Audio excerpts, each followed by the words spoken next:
जहुर्गुणमयं देहं सद्यः प्रक्षुब्धबन्धना। गोपिका का और श्री कृष्ण का प्रणय प्रसंग चल रहा है।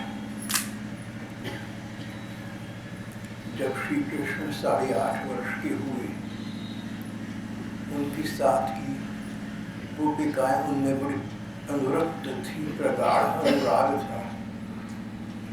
और शरद पूर्णिमा का रात को जब चंद्रमा अपनी पूर्ण कलाओं के साथ आलोकित हो रहा था, चांदनी छिटक रही थी, पीड़ों से छन छन कर नीचे आ रही थी, यमुना जी का तट था, त्रिविध संगीत प्रवाहमान था, सौंदर्य की, प्राकृतिक सौंदर्य की पराकाष्ठा थी। मौसम अच्छा हो, स्वास्थ्य अच्छा हो, स्थान अच्छा हो, तो अपने प्रियजनों का विचार आना सहज संभव है। जिसके साथ हमारा अनुराग का नाता हो, जिसके प्रति हमारे हृदय में आकर्षण हो, जो हमारी प्रेम का पात्र हो, प्रेमास्पद हो, तो मौसम और स्थान अच्छा आने पर प्रेमास्पद का विचार आना सहज है, स्वाभाविक है। गोपिकाओं के प्रेमास्पद श्री कृष्ण थे। श्री कृष्ण साक्षात भगवान है, मानव रूप में लीला कर रही है। भगवान का स्वभाव है, जो उन्हें जैसे भजता है, भगवान उसे वैसे भजते हैं। ये यथा माम प्रपद्यन्ते तांस तथैव भजाम्यहम्। गीता जी में ये श्लोक आया है। यही श्लोक कहीं अन्य किसी पुराण में, ब्रह्म वैवर्त पुराण में भी आया है। भगवान को जो जैसा भजता है, भगवान उसको वैसा भजते हैं। जो भगवान को प्रेमास्पद मानती हैं, अपना प्रेम पात्र मानती हैं, जो अपना हृदय श्री कृष्ण को समर्पित कर देती हैं, श्री कृष्ण उनको अपना प्रेम पात्र बना देती हैं। A lover of God becomes the beloved of God। कहा तो ये बात एक अंग्रेज ने थी, पर बहुत बढ़िया, बहुत ठीक बात है। हमारे भक्ति ग्रंथों को तो सार यही है। A lover of God becomes the beloved of God। जो भगवान से प्यार करता है, भगवान उसे अपनी प्रेयसी, अपनी प्रियतमा, इस प्रकार प्रणय का उसके साथ संबंध बना लेती है। तो प्रेमास्पद थी श्री कृष्ण गोपिकाओं की। स्वाभाविक था श्री कृष्ण के लिए, उन्होंने अब गोपिकाओं को अपनी प्रेयसी, अपनी प्रियतमा, अपनी पत्नी के रूप में देखा। और आज जब मौसम और स्थान बढ़िया थी, यमुना जी का तट, अच्छी हवा चल रही है, फूलों से सुगंध आ रही है, पेड़ों से छनकर चांदनी नीचे पड़ रही है, ऐसे में श्री भगवान को अपने सर्वाधिक भक्त, परम प्रिय भक्त, सर्वोत्कृष्ट भक्त का विचार आया। ये गोपिकाएं थी। उन्होंने वंशी में स्वर ऐसे भरे कि गोपिकाओं के घरों तक वो आवाज़ पहुंची, दूर दूर तक पहुंची। गोपिकाओं पर उसका विशेष प्रभाव पड़ा, जो जहाँ जो काम कर रही थी सब छोड़कर भाग निकली श्री कृष्ण के लिए। निशम्य गीतम तदनंगवर्धनम आजग्मुरन्योन्यमलक्षितोद्यमा। गोपिकाएं भागी हुई द्रुत गति के साथ श्री कृष्ण के चरण में पहुंची। यहाँ एक ऐसी छोटी सी घटना घट गई कि कुछ गोपिकाएं अपने घरों से निकलकर श्री कृष्ण से मिलने के लिए जाना चाहती थीं, पर उनके घर के लोगों ने उन्हें रोक लिया। पिता और भाइयों ने, भाई और जाति बंधुओं ने उन्हें रोका। तो वे गोपिकाएं, जिनको घर के लोगों ने रोका, उनको जाने का क्षेत्र न रहा, अवकाश न रहा। जहाँ खड़ी थी वहीं बैठ गई। घर वालों ने इसलिए नहीं रोका कि समाज की मर्यादा के विरुद्ध है, बच्चियाँ हैं, कन्याएं हैं, बाहर जा रही हैं एकांत में कृष्ण से मिलने, ऐसा नहीं था। कृष्ण की, श्री कृष्ण की महिमा श्री कृष्ण की महिमा का बोध तो सारे ब्रज को हो चुका था। श्री कृष्ण ने वैकुंठवास, श्री कृष्ण ने ब्रजवासियों को वैकुंठ के दर्शन करा दिए थे। गोवर्धन को एक अंगुली पर उठा लिया था। इंद्र ने आकर उनके चरणों में मुकुट रखकर प्रणाम करके क्षमा मांगी थी। तो किसी प्रकार का संदेह संशय नहीं था, पर छोटी बच्चियां थीं। श्री कृष्ण स्वयं 8.5 वर्ष के थे, गोपिकाएं थी उसी उम्र की थी अधिकतम। तो घर वालों ने इसलिए उन्हें रोका कि तुम किसी प्रकार का जोखिम मत उठाओ, इस दृष्टि से रोका।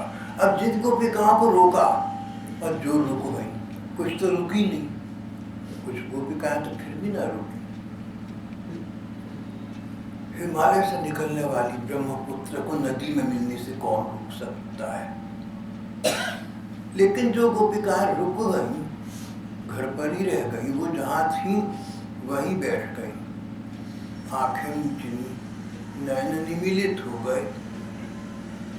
उन्हें इतना कष्ट हुआ, श्री कृष्ण बुलाए और हम न जाएं। जन्म जन्मांतरों से कम इस जन्म में वर्षों से प्रतीक्षा में थी कि श्री कृष्ण को हम जाकर मिलें और श्री कृष्ण प्यार से हमसे बोले, और आज वे कृष्ण स्वयं बुला रहे हैं और हम जा नहीं पा रहे हैं। उनके मन को बड़ा कष्ट हुआ, आंखें मीच कर बैठ गए। इतनी जलन हुई कि उसमें उनके वो कर्म जिनके कारण से उनको रुकना पड़ गया था, जलकर खराब हो गए, दग्ध हो गए, भस्मीभूत हो गए। यहाँ पर श्रीमद् भागवत एक बहुत उपादेय सिद्धांत का प्रतिपादन करती है, एक बड़ा विशेष नियम बतलाती है हमें। हम संसार में आए हैं, पहले हमारे अनेक जन्म हो चुके हैं। उन अनेक जन्मों की हमें याद नहीं है, पर जो हमने कर्म किए थे वो हमारे साथ हैं। जब एक व्यक्ति की मृत्यु होती है तो मृत्यु का क्या मतलब होता है? मृत्यु किसे कहती है? शरीर से रूह निकल गई, शरीर से जीवात्मा निकल गई। कोई चेतन शक्ति है जिससे हम बोलते हैं, खाते पीते हैं, चलते फिरते हैं, हंसी मजाक करते हैं, लड़ते झगड़ते, क्रोध विरोध करते हैं, अच्छे बुरे जो काम करते हैं शरीर से करते हैं। तो शरीर में कोई शक्ति है हमारी, कोई चेतना शक्ति है। धर्मशास्त्र में उसको जीवात्मा कहा है, बहुत से लोग उसे रूह कहते हैं, स्पिरिट, सोल। तो एक व्यक्ति जीवित है और उसको कंबल उड़ा दो तो गर्माई आ जाएगी, कंबल में गर्माई आ जाएगी। एक वही व्यक्ति, उसकी मृत्यु हो गई, मृतक शरीर पड़ा है और उस पर वही कंबल डाल दो तो कोई गर्माई नहीं आएगी। जीवात्मा निकल गई ना, तो शरीर के सभी धर्म समाप्त हो गए। अब तो मृतक शरीर तो ऐसा है जैसे किसी पेड़ का, कोई पेड़ गिर पड़े और पड़ा हुआ है लकड़ी का, बस इतना ही है। शरीर को तो कुछ भी नहीं है। बल्कि सच बात तो ये कि मृतक शरीर तो उससे भी बदतर है, क्योंकि अगर एक पेड़ पड़ा रहे, एक पेड़ जड़ से उखड़ कर नीचे गिरे और पड़ा रहे तो कोई बात नहीं, पड़ा रहेगा। लेकिन शरीर तो बड़ी जल्दी गंदा हो जाएगा, उसमें से तो बड़ा दुर्गंध आने लगेगा, वो तो विषाक्त हो जाएगा, वातावरण को बिगाड़ देगा। भाव ये कि मानव शरीर से जब उसकी चेतन शक्ति निकल गई, जब उसकी जीवात्मा निकल गई, तो शरीर मृतक हो गया और उसको हमने दाह संस्कार कर दिया, अग्नि के सुपुर्द कर दिया, या उसको कहीं कहीं दफना देते हैं, ऐसी प्रथा है। शरीर तो समाप्त हो गया, लेकिन शरीर समाप्त हो गया तो क्या हुआ? आप तो रहे, हम तो रहे। यही भारतीय दार्शनिकता की विशेषता आ जाती है। जो मनुष्य मर गया, सच बात यह है कि केवल शरीर से आत्मा अलग हो गई है, इसको हम मरना कहते हैं। आत्मा तो रही, उसको जीवात्मा कहते हैं। जीव की आत्मा, जो शरीर मर गया उस जीव की आत्मा को जीवात्मा कहते हैं। जीवात्मा के साथ मन, चित्त वृत्ति और अहंकार साथ रहती हैं। ये मैं आपसे वेदांत की भाषा बोलने लगा क्योंकि उसकी अनिवार्यता हमको इस प्रसंग में इसलिए। सरल शब्दों में, सरल भाषा में ये कहो कि जब आदमी मर जाता है तो उसकी आत्मा के साथ, उसकी रूह के साथ, उसकी जीवात्मा के साथ हमारा मन भी होता है। जीवात्मा में मन शामिल। इस संसार में हमने अच्छे बुरे जो कर्म किए मन की प्रेरणा से किए। अगर मन न होता तो न करते। आपके मन में आया कि सत्संग में चले तो आप सत्संग में आ गए, और कहीं आपके मन में आ रहा कि भाई सत्संग तो रोज का है, आज कहीं और चलते हैं, कहीं कोई उत्सव है तो आप वहाँ चले जाते। मन की इच्छा से सब काम हो रहा है। इसलिए जो अच्छे बुरे कर्म हैं उसको भले ही इंद्रिय कर रही हैं, लेकिन कराने वाली जो प्रेरक शक्ति है वो मन है। इसलिए अगर कर्मों का फल मिलना है तो मन को मिलना है। जीवात्मा के साथ मन रहता है। जब ये जीवात्मा किसी नए शरीर में प्रवेश करता है, नया जन्म लेता है, तो मन भी वही होता है जो पहले था। जो आज हमारा मन है, अगले जन्म में मन यही होगा जो आज है। तो जिस मन ने अच्छे बुरे कर्मों की प्रेरणा दी थी, वही मन अगले जन्म में अच्छे बुरे कर्मों के फल को भोगेगा। हमें जो सुख दुख मिलते हैं कर्मों का फल है, और सुख दुख जो मिलते हैं ये भी शरीर को तो मिलते नहीं, मन को महसूस होते हैं। हमारे जितने सुख हैं या दुख हैं ये मन के विषय हैं, शरीर के नहीं हैं। कहीं न करे भगवान किसी भाई बहन के फांस चुभ गई अंगुली पे तो कितना कष्ट होने लगा। अब ये अंगूठे को लिए बैठा है, फांस चुभ गई, वही ध्यान है। और अचानक मेरे जैसा कोई व्यक्ति आ गया, पहुंच गया घर में, अंदर प्रवेश हुआ, आप भूल गए अपने फांस के दुख को। बोले भाई साहब आए, भाई साहब आए, वी कांट बिलीव, इतवार ही नहीं हो रहा, भाई साहब आइए ना, 10 बातें हो जाएंगी। मेरी बात में कोई भी आपका प्रिय व्यक्ति अचानक आ जाए तो आपको सुख मिलेगा कि आप फांस के दुख को भूल जाएंगे, जबकि फांस तो वही है जहाँ पहले थे। भाव ये कि सुख और दुख मन को होते हैं। यहीं पर आकर हमारे धर्म ग्रंथ कहते हैं कि देखो अपने मन को तुम दुखी न करो, किसी कारण से अपने मन को कष्ट में न डालो। कोई नाशुक्रा मिल जाए, कोई तुम्हारा अपमान करने वाला हो, कोई तुम्हारा खिल्ली उड़ाता हो, कोई बात नहीं, सब कर्म फल है, कटकर समाप्त हो रहा है। तो ऐसी कुछ गोपिकाएं थीं जिनके पूर्व कर्म कुछ ऐसे थे जिन्होंने उन गोपिकाओं को श्री कृष्ण के पास जाने से रोक दिया। नहीं तो ये गोपिकाएं अन्य गोपिकाओं की भांति घरवालों की परवाह न करके चली गई होती। ये गोपिकाएं रुक गई थी। इनके पूर्व कर्म थोड़े से ऐसे शेष थे, अवशिष्ट थे, ऐसे कर्म अवशिष्ट थे जो श्री कृष्ण से नित्य तुरंत मिलन में बाधा डाल रहे थे। इसलिए गोपिकाओं को रुकना पड़ गया, इनके मन ने इनको रुकने दिया। जो कर्म इनके थे दो प्रकार के थे, अच्छे भी थे और बुरे भी थे, अशुभ भी थे और शुभ भी थे। जो अशुभ कर्म थे वो और जो शुभ कर्म थे वो दोनों समाप्त हो जाए तब भगवत प्रेम का सुख प्राप्त होता है। अशुभ कर्म समाप्त हो जाए, बुरे कर्म समाप्त हो जाए, भोग कर समाप्त होते हैं, फल पाकर समाप्त होते हैं।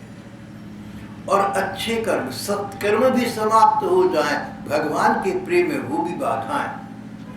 सत्कर्म का फल पुण्य है, सुख है, सो भी समाप्त हो जाए।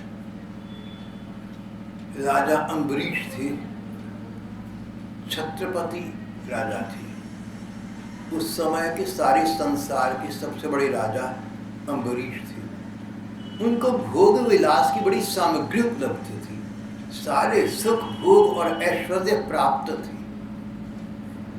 अम्बरीश के विषय में धर्म ग्रंथों में एक विशिष्ट वार्ता आती है, विचित्र है और रोचक है। अम्बरीश अपने प्राप्त हुए भोगों को, सुखों को खूब भोगते थे।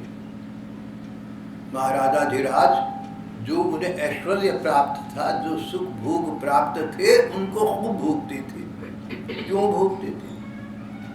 क्या विचित्र बात है। मन कहता था कि मैंने कोई ऐसे पहले कहलाने के लिए सत्कर्म तथाकथित सत्कर्म किए जिन पुण्यों के प्रताप से ये मुझे सुख मिले हैं, जब तक मैं इनको भोग कर समाप्त नहीं करूँगा, चाहे अच्छे कर्म हो चाहे बुरे कर्म हो, उनका फल चाहे दुख हो चाहे सुख हो, जब तक तुम दोनों को भोग कर समाप्त नहीं करोगे तब तक वो अवशिष्ट रहेंगे, वो बाकी रहेंगे, भगवत प्रेम में बाधा डालते रहेंगे। राजा अमरीश सुखों का भोग इसलिए करते थे कि ये पुण्य फल जल्दी जल्दी समाप्त हो जाए और ये जो स्वर्ण की बेड़ी है मेरी पाँव से निकल जाए और मैं अपने परम प्रियवास परमात्मा से मिल सकूं। न जाने कितने लोग ऐसे होंगे जो सोचते होंगे भाई राजा है, इससे सुख भोग प्राप्त क्यों नहीं भोगेगा, पर वो ऐसा नहीं था। मन में ये था कि भोग कर इनको खत्म करना है, समाप्त करना है। उनको दुख था कि मैंने पिछले जन्मों में ऐसे अच्छे कर्म क्यों किए जिनका फल सुख मुझे भोगना पड़ रहा है। आश्चर्य होता है कैसे कैसे भक्त हैं, कैसे कैसे भक्त हैं। वो भांगनाओं के अशुभ कर्म भी कुछ के अवशिष्ट थे और शुभ कर्म भी अवशिष्ट थे। हमारी सबके यही बात है, हम लोगों के अच्छे कर्म भी हमारा पीछा कर रहे हैं और बुरे कर्म भी हमारा पीछा कर रहे हैं, कर्म हमारा पीछा करते हैं।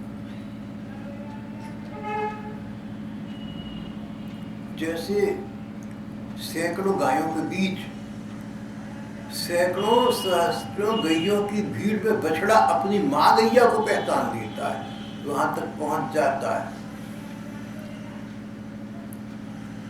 इसी प्रकार कहीं हम चले जाएं, किसी ब्रह्मांड में चले जाएं, किसी जगत में चले जाएं, किसी देश में चले जाएं, बछड़े की भांति वो कर्म हमारा पीछा करते हैं और हमें सीधा आकर पकड़ लेते, दबोच लेते और अपने कर्म का फल हमें भोगना पड़ता है। ऐसा ब्रह्म वैवर्त इत्यादि पुराणों में स्पष्ट विवेचन आता है।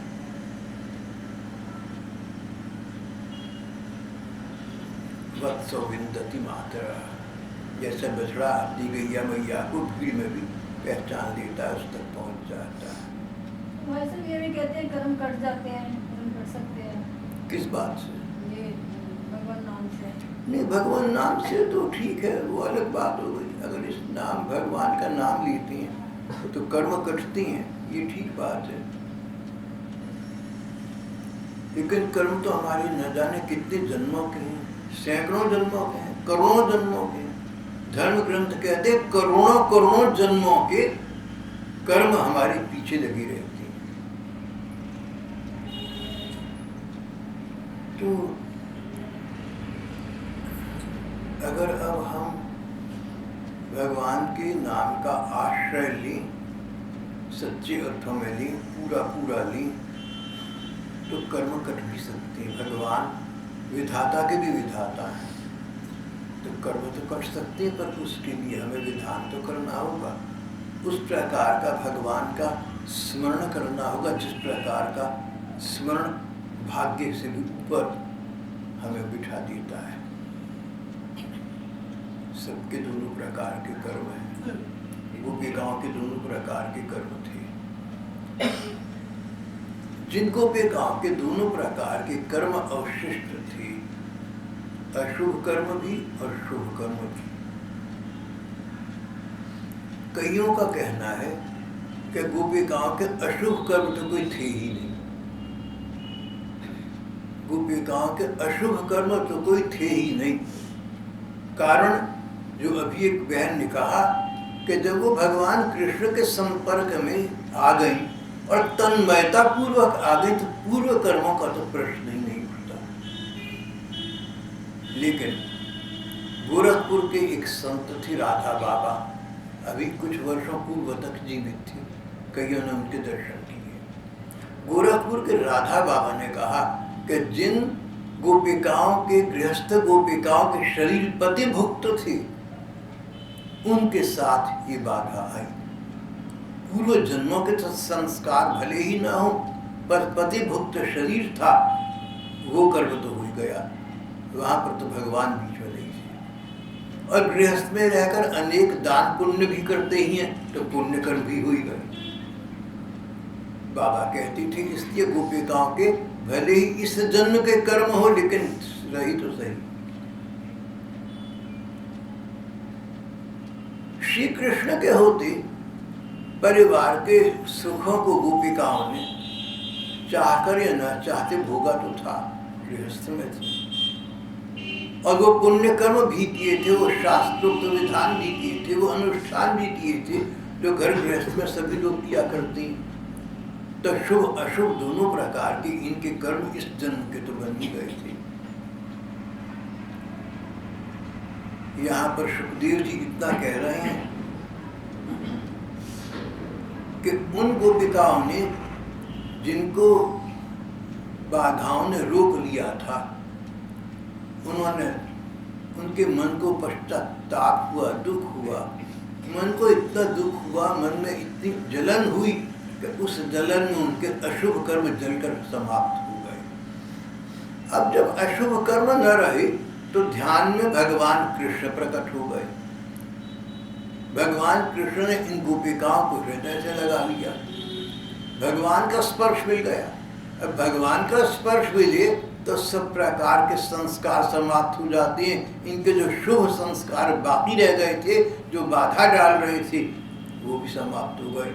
इन्हें भगवत प्राप्ति हो गई। इनके पतिभुक्त शरीर, इनके भौतिक शरीर यहीं पड़े रह गए और अपने जीवात्मा रूप से, जीव रूप से, आत्मस्वरूप से ये गोपिकाएं जाकर श्री कृष्ण से एकदम मिल गई।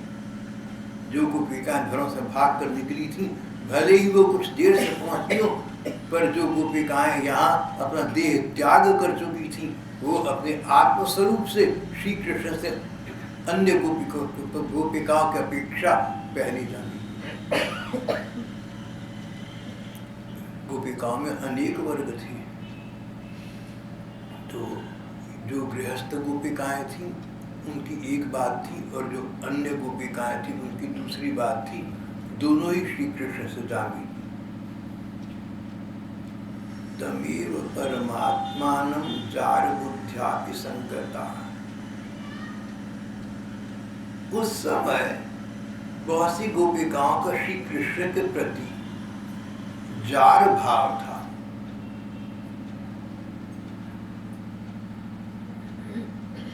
उन्होंने जब भगवान का स्पर्श प्राप्त कर लिया, जहुर गुणमयम देहम, तो इस गुणमय देह को जहु त्याग दिया। प्रक्षीण बंधना, शुभ अशुभ दोनों बंधन समाप्त जो हो चुके थे। तो बड़े बड़े विद्वानों ने इस श्लोक की व्याख्या करते हुए कहा कि कुछ गोपिकाएं ऐसी थी जिनको श्री कृष्ण के परमात्मा होने का बोध नहीं था।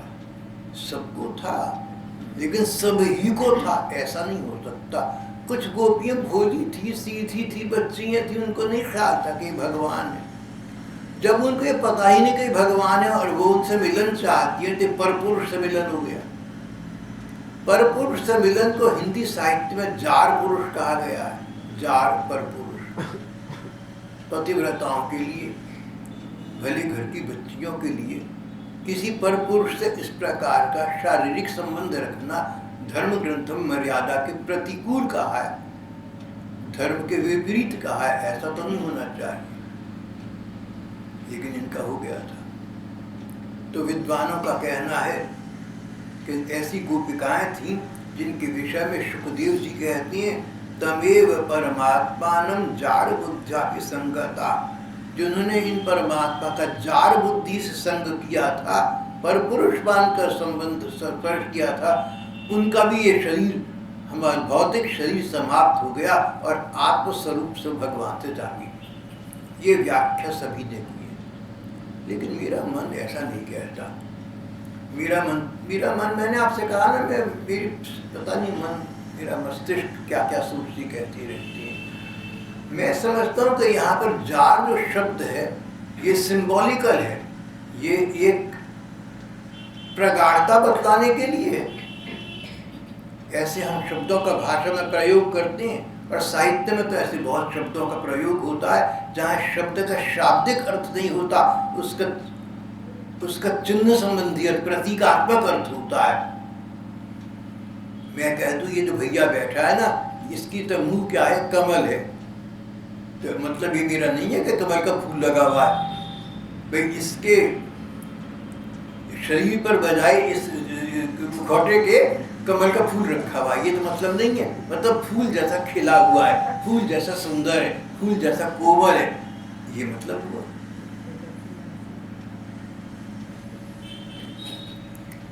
कहीं कहते हैं कि इस लड़की के मुंह से फूल झड़ते हैं, यानी इसकी मीठी बोली है। प्रतीकात्मक अर्थ से आप कहें कि कहाँ है फूल, गीजर है 2-4 मुझे भी, ये तो नहीं बात है। कई शब्द हम साहित्यिक दृष्टि से भाव संदेशित करने के लिए बोलते हैं, उनका शाब्दिक अर्थ लेना ठीक नहीं है, उनका हमें प्रतीकात्मक अर्थ लेगा। जैसे हरिजन कहते हैं शूद्रों को, तो ये तो नहीं कि सब शूद्र जो हैं ये भगवान हरि के जन हो गए, जबकि हम नहीं हैं। कई हरिजन ऐसे भी होंगे जो भगवान को मानते नहीं। हरिजन क्या होंगे? वो कहते हम हरिजन, तुम कही जाओ, हम तो न हरि को मानते ही नहीं, भगवान होता ही कोई नहीं। कोई नास्तिक भक्त भी होंगे। तो प्रतीकात्मक अर्थ बहुत जगह साहित्य में प्रयुक्त होते हैं। यहाँ पर जिन गोपिकाओं का श्री कृष्ण के प्रति जाड़ बुद्धि थी, यानी प्रगाढ़ अनुराग था, जो एक क्षण का वियोग सहन नहीं कर सकती थी, लेकिन जाने से रुक गईं। रुक इसलिए गईं कि उन्हें बाहर निकलने का मार्ग न मिला था। श्रीमद् भागवत में यहाँ ऐसा छपा हुआ लिखा हुआ है। जिन गोपिकाओं का भाव तो प्रगाढ़ था, श्री कृष्ण के प्रति प्रगाढ़ अनुराग था, एक क्षण का वियोग सहन नहीं कर सकती थी और रुकना पड़ गया, उन गोपिकाओं की ये स्थिति हुई कि आंखें नीची लगाकर श्री कृष्ण हमें आलिंगित कर रहे हैं, हमें गले मिल रहे हैं, और वहीं पर उनका ये शरीर समाप्त हो गया। अंतमति सो गति, इस संज्ञा से ये गोपिकाएं भगवान से जा गई। प्रगाढ़ अनुराग ही जीवन की, भक्ति जीवन की मुख्य विशेषता है। ये सिद्धांत यहाँ स्थापित होता है। तमेव परमात्मानं जारबुद्ध्यापि संगता जहुर गुणमयं देहं सद्यः प्रक्षीणबन्धना। सुखदेव जी ने शब्द प्रयोग किया जार पुरुष, यानी जिनको पता नहीं था कि कृष्ण परमात्मा है, पर पुरुष थे, गुण देखकर उनसे प्रेम कर लिया था। तो सुखदेव जी ऐसा कहते हैं तो राजा परीक्षित प्रश्न करते हैं। भागवत ग्रंथ, सुखदेव नाम के महात्मा कथा सुना रहे हैं। मुख्य श्रोता है परीक्षित नाम के एक राजा। श्रोता अनेक हैं, परीक्षित मुख्य है। जब सुखदेव जी ने ये बात कही कि जिन गोपिकाओं ने भगवान का जार भाव से स्मरण किया था, शरीर छोड़कर वे भगवान से मिल गईं, तो सुखदेव जी की ये बात सुनकर परीक्षित ने राजा ने प्रश्न किया, कृष्णम विदु परम कांतम न तो ब्रह्मतया मुनि। भगवान, जो गोपिकाएं श्री कृष्ण को भगवान नहीं मानती थी, उनका ब्रह्म भाव नहीं था, जार पुरुष समझकर प्रेम करती थी, तो संसार की निवृत्ति तो फिर उनकी नहीं हुई। उनका प्रेम तो अलौकिक प्रेम तो नहीं हुआ, सांसारिक प्रेम हुआ। उनको भक्ति मुक्ति कैसे प्राप्त हो गए? जब उनको पता ही नहीं कि कृष्ण भगवान है, उन्होंने जार बुद्धि से स्मरण किया, पर पुरुष समझकर चाहा था। कृष्णम विदु परम कांतम, जो गोपिकाएं श्री कृष्ण को परम कांत तो मानती थी, परम प्रियतम मानती थी, लेकिन ब्रह्म नहीं मानती थी, उनका उद्धार कैसे हो गया? उन्होंने भगवान माना ही नहीं। ये सुखदेव जी के यहाँ पर भागवत कहती है, राजा परीक्षित ने प्रश्न किया। इस प्रश्न के विषय में बड़े बड़े विद्वानों का कहना है कि परीक्षित ने प्रश्न किया, देखो परीक्षित की मृत्यु के 2 दिन बाकी हैं, 1 सप्ताह में उन्होंने समाप्त होना था, 5 दिन हो चुके हैं, 6वां दिन का आरंभ हो गया है। लेकिन फिर भी भगवान कृष्ण की इतनी महत्ता सुनी, इतनी महिमा सुनी, लेकिन प्रश्न मन में आ ही गया। मनुष्य का मन ऐसा है, बड़ी जल्दी शंका कर बैठता है। राजा परीक्षित तक को शंका हो गई। उन विद्वानों का कहना है कि तभी सुखदेव जी, तभी व्यास जी ने जो बार बार शब्द प्रयोग किया है वो है राजा ने कहा, ये नहीं कहते परीक्षित ने कहा। राजा में राजसता होती है। राजा है, संसार के सुख भोगों में लगा रहा, सारा जीवन संसार के सुख भोगों में बिताया है।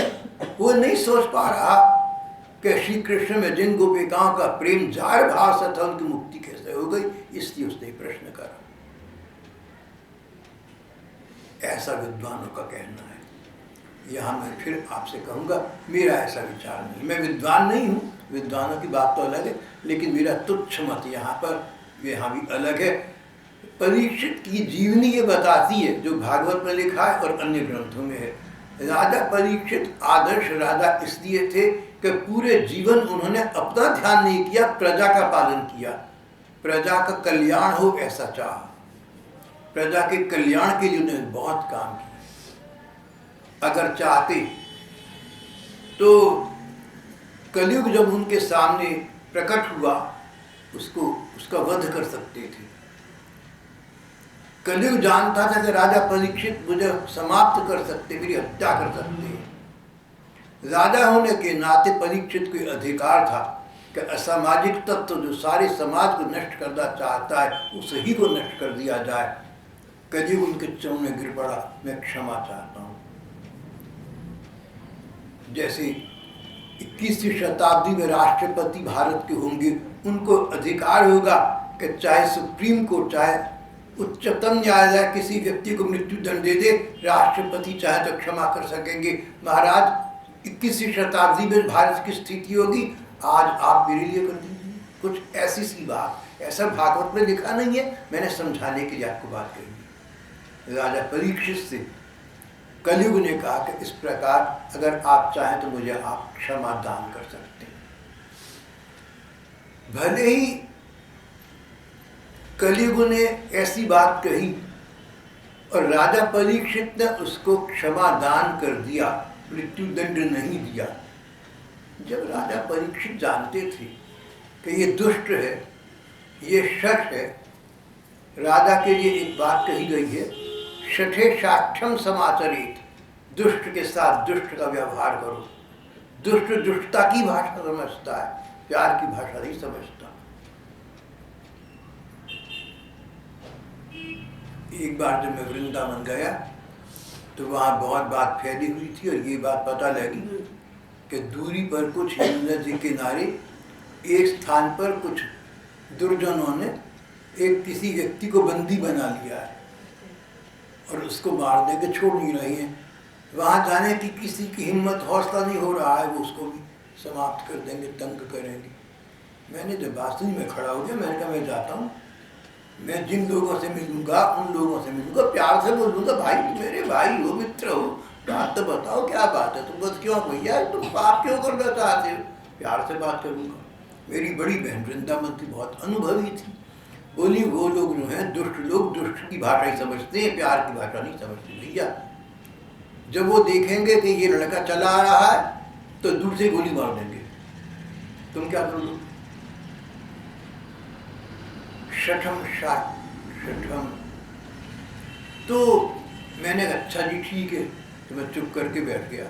थोड़ी देर के बाद फिर मेरे मन में कुछ मैंने कहा सर अभी आया कहीं से, तो वो हमारी बहन भी कम नहीं थी, वो मेरे पैर से बड़ी थी, मेरी खबरदार जो बाहर निकली, बैठो यहीं चुपचाप। तो मैं उनके कहने से अम्बाली में जब वो थी तो कई बार ऐसा हुआ कि पढ़ाई नहीं करी या कोई दंगा करा, कीर्तन में सो गया, तो वो कहती थी कोने में खड़े हो जाओ कान पकड़ कर। तो मैं उनके हुक्म से कोने में कान पकड़ कर खड़ा रह चुका था। भले मैं कैसे चुप, मैं उनकी अवज्ञा कैसे करता, मैं दम मार के वहीं भीगी इल्ली बन के बैठ गया। तो ये घटना सुनाने का भाव ये बन रहा है कि ग्रंथ कहते हैं कि नीति से काम लो। विशेषतः राजा, शासक प्रशासक को चाहिए कि जो दुष्ट है उसके साथ वो भाषा बोले जो दुष्ट समझे। शठे साक्षम समाचरित, शठ के साथ शठ वाला आचरण करना। भक्तों के लिए कहा नहीं, कहा है सबके लिए नहीं कहा, राजा के लिए। न्यायकर्ताओं के लिए कहा है, समाज के अनुशासन के लिए कहा है। तो बात ये चल रही थी कि राजा परीक्षित अगर चाहते तो कलियुग का वध कर सकते थे, और शठ के साथ शठ की भाषा बोलनी चाहिए ये बात वो भली भांति जानते थे। फिर भी उन्होंने कलियुग के क्षमा मांगने पर उसे क्षमादान दे दिया। क्यों दे दिया? इसलिए कि कलियुग में कुछ ऐसे गुण हैं जो मानव जाति के लिए मंगलमय हैं। परीक्षित ऐसे राजा थे जो अपनी प्रजा का और आने वाली प्रजा का भी कल्याण करना चाहते थे। अपनी प्रजा का, अपनी तत्कालीन प्रजा का, अपनी वर्तमान प्रजा का कल्याण जितना चाहते थे, उदीयमान पीढ़ियों का, आने वाले समाज का भी उतना ही कल्याण करना चाहते थे। कलयुग में एक दो गुण हैं। एक पहला गुण तो ये है कि जो मनुष्य कर्म करता है, मन से कर्म करता है, उसका उसे फल नहीं मिलता। अगर कोई मनुष्य मन में दुष्टता का विचार लाता है, बुरा विचार लाता है, करता नहीं, सचमुच नहीं करता, तो उसको फल नहीं मिलेगा। शेष 3 युगों में मानसिक कर्म का फल मिलता है। अगर मन में कोई बुराई लाएगा तो उसको उस कर्म का फल दुख मिलेगा। कलयुग में अगर कोई व्यक्ति मन में बुराई लाएगा लेकिन सचमुच नहीं करेगा तो उसको मानसिक कर्म का फल दुख नहीं मिलेगा। जबकि मानसिक कर्म अगर अच्छा है, किसी को भला करने का है, तो उसको सुख मिल जाएगा। ये कलयुग का विशेष धर्म है। कलयुग की दूसरी सुंदरता, दूसरी विशेषता ये है कि कलयुग में भगवान को प्रसन्न करने के लिए बड़े बड़े यज्ञ, बड़े बड़े अनुष्ठान, बड़े बड़े योग की क्रियाएं नहीं करनी पड़ती। केवल नाम और रूप के ध्यान से ही मनुष्य भगवान को प्राप्त कर लेता है। कलयुग में नाम रूप की महिमा है। नाम का जप, रूप का ध्यान। बस नाम के जप पे लग जाओ तो भगवान प्रसन्न हो जाएंगे। इन 2 विशेषताओं को देखते हुए राजा परीक्षित ने आने वाली हम जैसे लोगों का कल्याण सोचा और इसलिए कलयुग का वध नहीं किया। जो परीक्षित इतने प्रजापालक थे कि आने वाली पीढ़ियों का भी ध्यान रखते थे, स्वयं नहीं होंगे लेकिन प्रजा तो मेरी बात भी होगी, उनका भी ध्यान रखते थे। उन्हीं परीक्षित ने अपने मन में सोचा कि अगर सुखदेव जी कहते हैं कि जिन गोपिकाओं ने जार बुद्धि से भगवान को प्यार किया था वे भी तर गई, तो लोगों के मन में, कलयुग के जीवों में शंका जरूर आ जाएगी। कृष्ण ने ऐसा काम क्यों करा? जब गोपिकाओं को पता ही नहीं भगवान है, वो क्यों उनकी पीछे लग गई? ये तो दोनों की बुराई हो गई। कलयुग के जीवों के मन में शंका आ जाएगी। इसलिए आगे आने वाले लोगों के मन में शंका आएगी। मैं ऐसा प्रश्न अभी कर दूं जिससे उनकी शंका का समाधान हो जाए।